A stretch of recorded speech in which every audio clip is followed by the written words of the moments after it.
नमस्कार दोस्तों, स्वागत है आप सभी का एक बार फिर हमारे YouTube चैनल इलेक्ट्रिकल विथ एके में। दोस्तों, आज के इस वीडियो में हम लोग सीखेंगे कि डायरेक्ट ऑनलाइन स्टार्टर की पावर वायरिंग और कंट्रोल वायरिंग कैसे करते हैं। पावर वायरिंग और कंट्रोल वायरिंग करने के लिए हमें किन किन चीज़ों की ज़रूरत पड़ेगी, वो यहाँ पर मैंने आपको दिखा रखी है। तो सबसे पहले हमें ज़रूरत पड़ेगी एक एमसीबी की, जो हमारी 3 पोल या 4 पोल की हो सकती है। आप चाहें तो 3 पोल की भी ले सकते हैं, मैंने यहाँ पर 4 पोल की ली हुई है ताकि मैं न्यूट्रल भी यहाँ से इसके माध्यम से कंट्रोल कर सकूं। आप 3 पोल की भी यूज कर सकते हैं। उसके बाद मैंने यहाँ पर 3 इंडिकेटर लिए हुए हैं। ये हमारा रेड कलर का इंडिकेटर है जो कि हमें दिखाएगा कि हमारी मोटर रन कर रही है, यानी कि स्टार्टर ऑन है। और जो हमारा येलो कलर का इंडिकेटर है वो हमें दिखाएगा फॉल्टी कंडीशन को, यानी कि जब हमारी ये ओवरलोड रिले ट्रिप होगी उस टाइम पर ये हमारा येलो कलर का इंडिकेटर जलेगा। उसके बाद हमारा जो तीसरा इंडिकेटर है वो हमारा है स्टॉप का। ये ग्रीन कलर का है, ये हमारा स्टॉप इंडिकेशन को दिखाएगा, यानी कि स्टार्टर उस समय हमारा ऑफ होगा, तब ये हमारा इंडिकेटर जलेगा। ये हमारा एक कॉन्टेक्टर है। और उसके बाद हमने यहाँ पर लगाई हुई है ओवरलोड रिले, और हमें ये जरूरत पड़ेगी 2 पुश बटनों की। हमारा ये रेड कलर का पुश बटन है वो हमें स्टार्टर को ऑफ करने के लिए यूज होगा, और जो हमारा ग्रीन कलर का पुश बटन है वो हमारा स्टार्टर को ऑन करेगा। ग्रीन कलर का जो पुश बटन है इसके पीछे हमने एनो एलिमेंट लगाया है, जिसे हम नॉर्मली ओपन भी कहते हैं। और रेड कलर के पुश बटन के पीछे हमने एनसी एलिमेंट लगाया है, जिसे हम नॉर्मली क्लोज एलिमेंट भी कहते हैं, एनसी। और यहाँ पर एक मैंने सिंगल पोल की एमसीबी ली हुई है, ताकि जो हमारी इस स्टार्टर को कंट्रोलिंग करने के लिए फेस आए वो इसके माध्यम से आए। और यहाँ पर ये मोटर है जिसके लिए हम लोग ये ड्यूअल स्टार्टर बना रहे हैं। ड्यूअल स्टार्टर हम लोग जानते हैं कि 5 एचपी तक की मोटरों के लिए लगाए जाते हैं। उससे बड़ी मोटरों के लिए हम लोग स्टार डेल्टा यूज करते हैं। बड़ी मोटर के लिए भी हम इसको किसी किसी जगह पे यूज कर सकते हैं, जहाँ पर अगर हमें मोटर कंटिन्यूस रन रखनी हो, अगर बार बार हमें ऑन ऑफ करना पड़ रहा है मोटर को, तो वहां पर इसको यूज नहीं करते, क्योंकि जो इसका स्टार्टिंग करंट होता है वो काफी ज्यादा होता है। इस वजह से हम लोग इसे छोटी मोटरों में ही यूज करते हैं। तो अब हम लोग एक एक करके इसकी सबसे पहले पावर वायरिंग समझ लेते हैं किस तरीके से की जाती है। उसके बाद हम लोग इसका जो है कंट्रोल वायरिंग समझेंगे। तो पावर वायरिंग करने के लिए सबसे पहले हम इस एमसीबी में इनपुट सप्लाई देंगे। इनपुट में हम लोग तीनों फेस कनेक्ट करेंगे, आर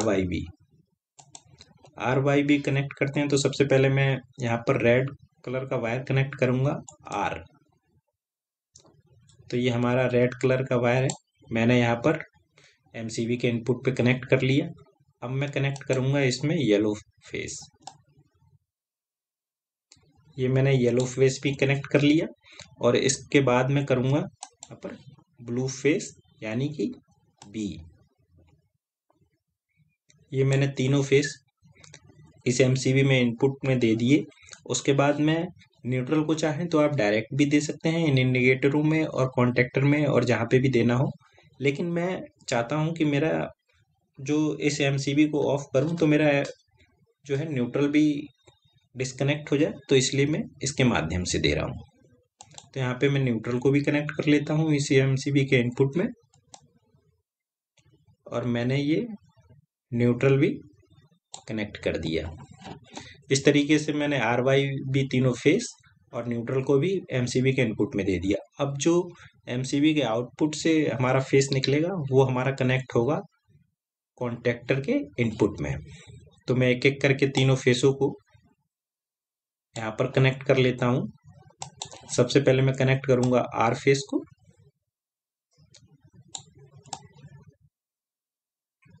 आर फेस को यहाँ पर मैं कॉन्टेक्टर के इनपुट पे कनेक्ट करता हूँ। ये मैंने पहले पॉइंट पे यहाँ पर आर फेस को कनेक्ट कर लिया है। इसी तरीके से मैं वाई फेस को भी कनेक्ट कर लूंगा। वीडियो थोड़ा लेंथी हो सकता है, आप लोग अगर लास्ट तक इस वीडियो को पूरा देख लेंगे तो आप ड्यूल स्टार्टर की पावर वायरिंग और कंट्रोल वायरिंग दोनों अच्छे से समझ जाएंगे।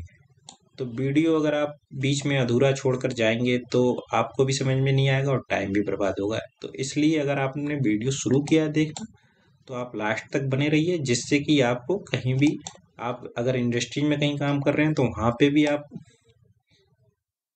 इसका इस्तेमाल करके बहुत ही बढ़िया तरीके से आप ड्यूल स्टार्टर की वायरिंग कर पाएंगे। तो इस तरीके से मैंने ये तीनों फेस यहाँ पर कॉन्टेक्टर में कनेक्ट कर दिए। उसके बाद हम जानते हैं कि जब ये हमारा कॉन्टेक्टर होल्ड होगा, होल्ड होने पे क्या होगा कि ये सप्लाई हमारी जो यहाँ पे हमने कनेक्ट की है, वो सप्लाई हमारी ये कॉन्टेक्टर के इन तीनों पॉइंटों पे आ जाएगी, और इसी पॉइंट पे हमने ये ओवरलोड रिले को कनेक्ट कर रखा है। तो ओवरलोड रिले के इन तीनों पॉइंटों पे सप्लाई आएगी, और इससे जो आउटपुट निकलेगा इन तीनों पॉइंटों से, वहां से हम सीधे मोटर को कनेक्ट कर देंगे। तो मैं एक एक करके मोटर में कनेक्ट कर लेता हूँ। सबसे पहले मैं आर फेस को कनेक्ट करता हूँ। तो मैंने यहाँ पर आर फेस को मोटर में कनेक्ट कर दिया।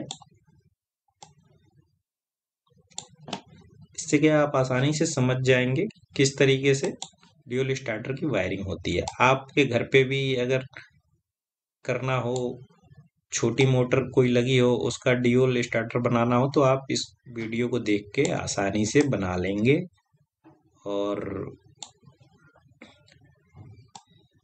किसी आपको मिस्त्री की जरूरत नहीं पड़ेगी। आप आसानी से बना सकते हैं खुद से।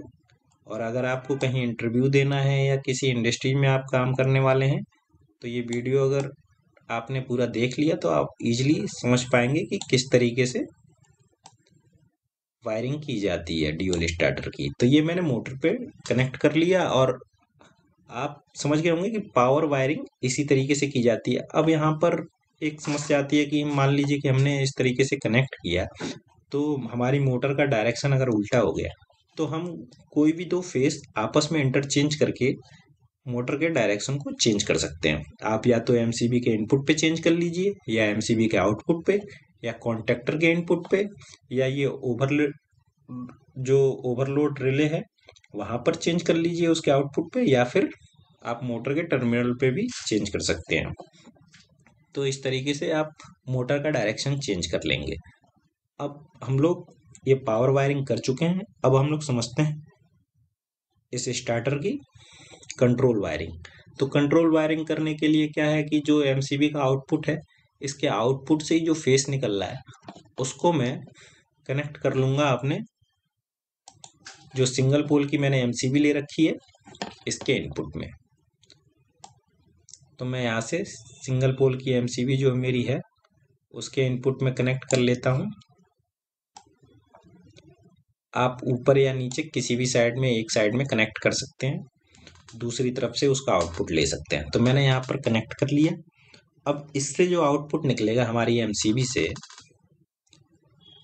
वो हमारा जाएगा ये ओवरलोड रिले के एनसी पॉइंट पे।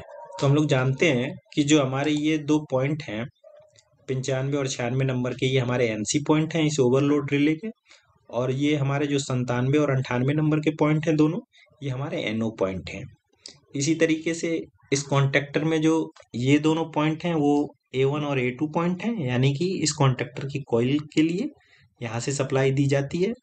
और ये 21 और 22 नंबर का जो पॉइंट है, ये दोनों हमारा एनसी पॉइंट है, यानी कि ये पॉइंट और ये पॉइंट दोनों आपस में एनसी हैं। और ये हमारा जो 13 और 14 नंबर का पॉइंट है इस कॉन्टेक्टर में, ये हमारा एनओ पॉइंट है, यानी कि ये नॉर्मली ओपन पॉइंट हैं दोनों। तो सबसे पहले हम लोग यहाँ पर फेस इस एमसीबी से आउट करेंगे, और आउट करके हम लोग कनेक्ट करेंगे उसको ओवरलोड रिले के एनसी पॉइंट पे।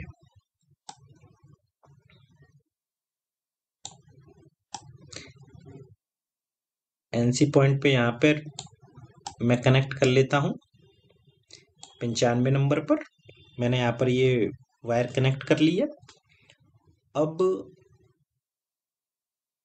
जो हमारा ये 97 और 98 नंबर का पॉइंट है, इस 95 नंबर से ही मैं उसको एक लूप कनेक्ट कर दूंगा, इसको भी सप्लाई दे दूंगा।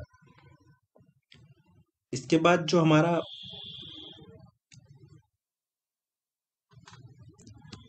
अब मैं यहाँ पे ओवरलोड रिले का जो हमारा दूसरा पॉइंट है 96 नंबर का, वहां से सप्लाई लूंगा, एक वायर कनेक्ट करूंगा, वो हमारा कनेक्ट होगा हमारा जो स्टॉप पुश बटन है उसके एनसी एलिमेंट पे। इस तरीके से मैं वायर यहाँ एनसी एलिमेंट पे एक साइड में कनेक्ट कर लूंगा। ये हमारा कनेक्ट हो गया एनसी एलिमेंट पे। अब इसका जो दूसरा पॉइंट है एनसी एलिमेंट का, वहां से एक वायर लूंगा, वो कनेक्ट करूंगा जो हमारा स्टार्ट पुश बटन है उसके एनओ एलिमेंट के एक पॉइंट पे। इस तरीके से हम इसको कनेक्ट कर लेंगे और इस एनओ एलिमेंट के दूसरे पॉइंट से जो वायर निकलेगा वो हमारा जाएगा जो हमारा कॉन्टेक्टर है उसके A1 या A2 पॉइंट पे। किसी भी एक पॉइंट पे हम इसको कनेक्ट कर लेते हैं, A1 पे या A2 पे। मैं यहाँ पर A1 पॉइंट पे कनेक्ट कर लेता हूँ। इस तरीके से मैं इसको कनेक्ट कर लिया। अब उसके बाद इस एनओ एलिमेंट के ही जहां से ये एनसी एलिमेंट से जो वायर निकला था वो कनेक्ट हो रहा था या तो इस पॉइंट से या फिर इस पॉइंट से, मैं एक और वायर लूंगा और इसे कॉन्टेक्टर को हमें होल्डिंग देनी है, क्योंकि अभी अगर हम होल्डिंग नहीं देंगे तो सिर्फ ये ग्रीन पुश बटन दबाएंगे तो उससे क्या होगा कि इसमें सप्लाई तो चली जाएगी। अगर हमने न्यूट्रल भी इसमें कनेक्ट कर दिया तो ये ऑन तो कर देगा, लेकिन ये कॉन्टेक्टर हमारा होल्ड नहीं रहेगा। तो होल्ड करने के लिए हमें क्या करना पड़ेगा कि जो हमारा ये एनसी लगा हुआ है इसके और ये एनओ एलिमेंट, इसके में जो इनपुट आ रहा है वहां से ही हम लोग एक वायर लेंगे और उसे कनेक्ट करेंगे हमारा कॉन्टेक्टर के एनओ पॉइंट पे। तो इस तरीके से मैं यहाँ पे कनेक्ट कर दूंगा एनओ पॉइंट पे। और इससे जो दूसरा वायर निकलेगा हमारा एनओ एलिमेंट, जो एनओ पॉइंट है हमारा 14 नंबर का और ये दूसरा है जो हमारा 13 नंबर का, इस 13 नंबर से जो हमारा वायर निकलेगा वो दोबारा से हमारा कनेक्ट हो जाएगा A1 पॉइंट पे। अब क्या होगा, अगर एक बार हमने ग्रीन पुश बटन को दबाया तो उससे सप्लाई इधर से भी जाएगी इस A1 पे और इधर से भी जाएगी, लेकिन वो सप्लाई आकर यहाँ पर रुकी रहेगी। जैसे ही हम इसको दबाएंगे तो ये हमारा कॉन्टेक्टर यहाँ पे जब सप्लाई जाएगी तो ये होल्ड होगा। अगर हमने इसको न्यूट्रल कनेक्ट कर रखा है तो ये होल्ड होगा। होल्ड होते ही जो हमारा ये एनओ पॉइंट है वो एनसी हो जाएगा और अब हमारी सप्लाई जो है वो इस तरफ से जाने लगेगी, इस कॉन्टेक्टर को मिलने लगेगी। और ये हम जब पुश बटन छोड़ देंगे तो ये हमारा दोबारा से एनओ हो जाएगा, तो यहाँ से सप्लाई नहीं जाएगी, लेकिन ये एनसी होने की वजह से इधर से हमारी सप्लाई जाती रहेगी और इस कॉन्टेक्टर को होल्ड रखेगी। तो ये हमारा होल्डिंग के लिए हम लोग एनओ में लगा के और दूसरे पॉइंट से दोबारा उसकी कॉइल को सप्लाई दे देते हैं। अब हम क्या करेंगे कि हमें ये जो इंडिकेटर हैं इनको भी सप्लाई देनी है। इनको सप्लाई कहाँ से देते हैं हम लोग, उसको सप्लाई देने के लिए ये जो हमारा एनओ पॉइंट पे हम जो सप्लाई लेके आए हैं इसी से हम लूप दे देंगे इसके एनसी पॉइंट को। कॉन्टेक्टर पे जो हमारा एनसी है उसको, जो हमारा 22 नंबर का पॉइंट है या 21 नंबर का, आप इधर से भी लूप दे सकते हैं, इधर से भी दे सकते हैं। कोई भी एक पॉइंट पे लूप दीजिए और दूसरे पॉइंट से हम लोग जो सप्लाई उठाएंगे वो हमारी चली जाएगी हमारे ग्रीन इंडिकेटर में, जो कि हमें दिखाएगा कि हमारा स्टार्टर अभी ऑफ है। तो मैंने यहाँ पर लूप दे दिया और जो हमारा 21 नंबर का पॉइंट है वहां से मैं फेस हमारा निकलेगा जब ये कॉन्टेक्टर ऑफ रहेगा उस टाइम पे, क्योंकि उसी टाइम पे ये हमारा एनसी रहेगा। तो मैं उसको इंडिकेटर में कनेक्ट कर देता हूँ। अब जो हमारा ऑन का इंडिकेटर है उसको हम लोग सप्लाई देते हैं इस एनो पॉइंट से। एनो पॉइंट से इसलिए कि जब हमारा कॉन्टेक्टर होल्ड होगा तो ये हमारा एनसी बन जाएगा। एनसी बन जाएगा जिससे कि यहाँ पर सप्लाई आ रही होगी, तो उस टाइम पे हमारा स्टार्टर ऑन होगा और ये इंडिकेटर भी ऑन रहेगा, तो हमें पता चल जाएगा कि हमारा जो स्टार्टर है वो ऑन है। इसके बाद जो हमारा ये ट्रिपिंग का इंडिकेटर है इसको सप्लाई देते हैं हम लोग ओवरलोड रिले के एनो पॉइंट से। यहाँ पर मैंने लूप देके ये जो हमारा 98 नंबर का पॉइंट था इस पे भी सप्लाई हमने ले ली थी। अब ये बच रहा है हमारा 97 नंबर का पॉइंट। यहाँ से मैं फेस उठाऊंगा और उसको कनेक्ट कर दूंगा हमारा जो ट्रिपिंग इंडिकेटर है उसमें। तो इस तरीके से हमारी ये जो फेस की कंट्रोल वायरिंग है वो पूरी हो जाएगी। अब हमको करनी है न्यूट्रल की कंट्रोल वायरिंग। न्यूट्रल को भी हम लोग देंगे इसको कंट्रोल करने के लिए। तो यहाँ फेस के साथ में ही मैंने यहाँ पे एमसीबी पे न्यूट्रल भी कनेक्ट कर लिया था। अब मैं इस न्यूट्रल को उठाऊंगा एमसीबी के आउटपुट से और यहाँ से इन तीनों इंडिकेटरों को सप्लाई दे दूंगा, यानी कि न्यूट्रल दे दूंगा। तो मैं लेता हूं और एक एक करके इन तीनों इंडिकेटरों को इस न्यूट्रल से कनेक्ट कर दूंगा। तो मैंने ये तीनों इंडिकेटरों को न्यूट्रल दे दिया, जिससे कि अब जब हमारा ये फेस इधर से आएगा और इनको न्यूट्रल यहाँ से डायरेक्ट मिल रहा होगा तो ये इंडिकेटर ऑन हो जाएंगे। और अब हमें देना है इस कॉन्टेक्टर को, क्योंकि हमने सिर्फ फेस फेस कनेक्ट किया हुआ है, अभी हमने इस कॉन्टेक्टर को न्यूट्रल नहीं दिया। तो न्यूट्रल भी हम यहाँ से दे देते हैं। इसे किसी भी पॉइंट पे कनेक्ट कर सकते हैं, A1 या A2 दोनों में से किसी एक पॉइंट पे हम लोग कनेक्ट कर लेते हैं। आपको जहाँ पे भी सुविधा लगे वहाँ पे आप कनेक्ट कर सकते हैं किसी भी एक पॉइंट पे, और दूसरे पॉइंट पे हम लोग फेस देते हैं। तो इस तरीके से मैंने यहाँ पे न्यूट्रल भी कनेक्ट कर दिया। अब ये हमारा पूरा स्टार्टर तैयार हो गया है। एक बार और मैं आपको बता देता हूँ कि किस तरीके से इसकी वर्किंग होगी।